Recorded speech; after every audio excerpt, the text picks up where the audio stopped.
Saludo con gusto a Jorge Triana, vocero del Partido Acción Nacional. Jorge, gracias por estar aquí, bienvenido.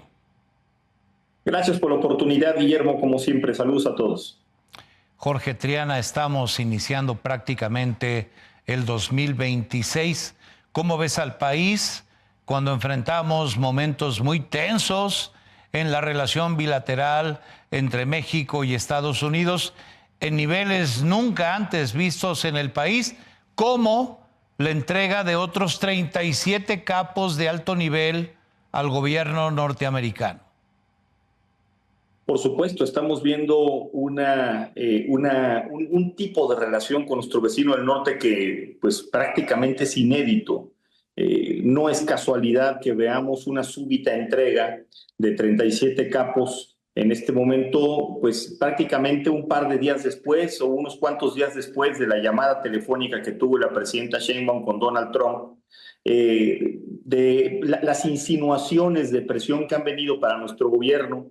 Y además, pues se junta el hambre con las ganas de comer, Guillermo. No solamente es la presión de los Estados Unidos, la presión por, dicen ellos, hacer más de lo que se está haciendo en materia de combate al crimen organizado, sino que también es el destape de escándalos que tienen que ver con el crimen organizado. Apenas a mediados del año pasado se destapa el caso de la barredora, pero después vino el entramado de corrupción del huachicol fiscal que involucra a la Marina, a las Fuerzas Armadas y también, bueno, pues el caso de Rocha Cantú. Son demasiados casos en muy poco tiempo y pues esto por supuesto que tiene inquieto a nuestro vecino del norte, que lo que necesita son resultados muy aparatosos y bueno, pues vaya que se le está haciendo caso pues a estas presiones, ¿no? Están surtiendo efecto. Se advierte un ambiente de mucha presión, con filtraciones de prensa, llamadas telefónicas, declaraciones abiertas, aviones que aterrizan en México con explicaciones ambiguas, entrega de delincuentes. Jorge Triana, ¿en dónde estamos parados? Pues estamos parados en un punto de muchísimo nerviosismo de parte del gobierno de México.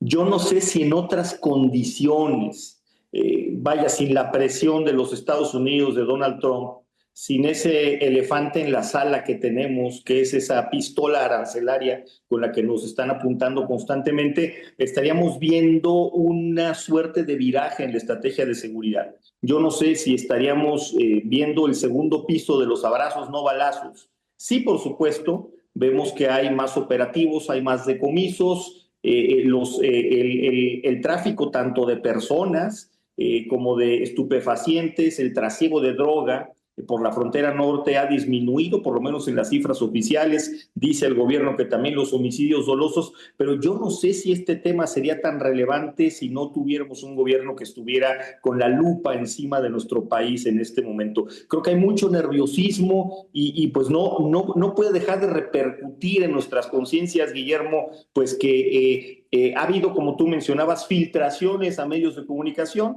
que le costaron incluso en buena medida el trabajo al exfiscal Gers Manero, y que en esas carpetas de investigación filtradas que tienen que ver con huachicol fiscal, con la barredora, se mencionan los nombres de los hijos del expresidente. Esto creo que le da un ingrediente distinto a lo que estamos viendo en este momento. Súmale además que se descarrila pues el tren interoceánico a finales de año, donde también suenan los nombres del hijo del expresidente. Creo que el nerviosismo está exacerbado, no solamente por la presión de Estados Unidos y lo que pueda pasar con México, sino con la posibilidad de poder afectar el nombre, la imagen, igual y el destino de el antecesor de Claudia Sheinbaum. Y en medio de estas presiones, pues viene la revisión o renegociación, no sabemos, del TEMEC, el Tratado de América del Norte que involucra a México, Estados Unidos y Canadá. Te pregunto, ¿qué podemos esperar de esta revisión si no es que renegociación de un tratado que es crucial para México, Jorge Triana? Mira, creo que también viene muy mal momento esta renegociación del TEMEC, a pesar de que nuestro secretario de Economía, Marcelo Ebrard, dice que todo marcha sobre ruedas. Escuchamos al presidente Trump decir que no necesitan el Tratado de Libre Comercio, que le parece prácticamente irrelevante el TEMEC. Sabemos que no es así, que sí es un asunto de Estado para los Estados Unidos, pero yo no creo que los Estados Unidos vean bien.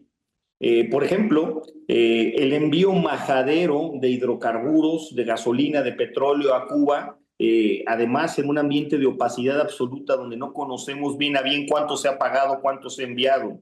Yo no creo que se vea bien, insisto, pues estas filtraciones a los medios de comunicación que hablan de que incluso el primer círculo presidencial del sexenio pasado estaría involucrado directa o indirectamente con los grupos criminales. Yo no creo que vea bien el silencio de nuestro gobierno, de nuestra presidenta con respecto a la captura de Maduro, más bien la condena abierta, quizás sigilosa, pero la condena abierta a lo que sucedió en Venezuela, que contrasta, por ejemplo, con el silencio, ese sí, total, cuando Rusia entró, traspasó las fronteras de Ucrania. Yo no creo que vean bien una reforma al Poder Judicial y una elección judicial que terminó con la certeza jurídica de muchísimas empresas que ahora tendrán que negociar con el gobierno para poder proteger su patrimonio, su inversión. Viene en mal momento todo esto. Entiendo que se está haciendo un trabajo titánico para poder sortear estos obstáculos, pero digamos, el temor del gobierno mexicano siempre va a existir en el sentido de que reavive el gobierno de los Estados Unidos en el marco de esta negociación, algo que tiene mucho que no se habla y que se mencionó en la anterior renegociación, de hecho cuando nació el TEMEC, hace algunos años en el sexenio de Enrique Peña Nieto, y me refiero a la famosa cláusula democrática. Estados Unidos lo ha dicho hasta el cansancio, ellos no hacen alianzas, no hacen negocios con regímenes dictatoriales, con regímenes autoritarios. Y bueno, tenemos en medio también, estamos en la víspera de conocer una reforma electoral, a nuestro andamiaje electoral, que probablemente nos orille a que las reglas democráticas salgan erosionadas, lastimadas. Creo que son elementos que contaminan muchísimo esta negociación. Y bueno, pues ahí está esa cláusula democrática que la puede sacar Estados Unidos en cualquier momento y nos puede costar muy caro, Guillermo. Triana, vocero del PAN, viene una reforma electoral que genera más dudas que certezas, por lo menos hasta ahora, hasta donde se conoce. ¿Qué podemos esperar de esta reforma electoral de Claudia Sheinbaum?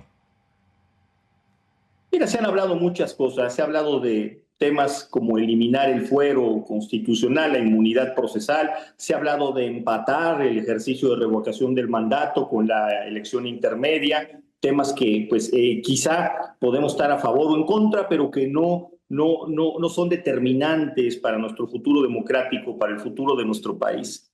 Pero también se ha hablado de temas gravísimos como la posible eliminación o acotamiento de las candidaturas de representación proporcional, mejor conocidas como plurinominales, que son las únicas que garantizan que las minorías políticas tengan un espacio de expresión y representación en los órganos camerales.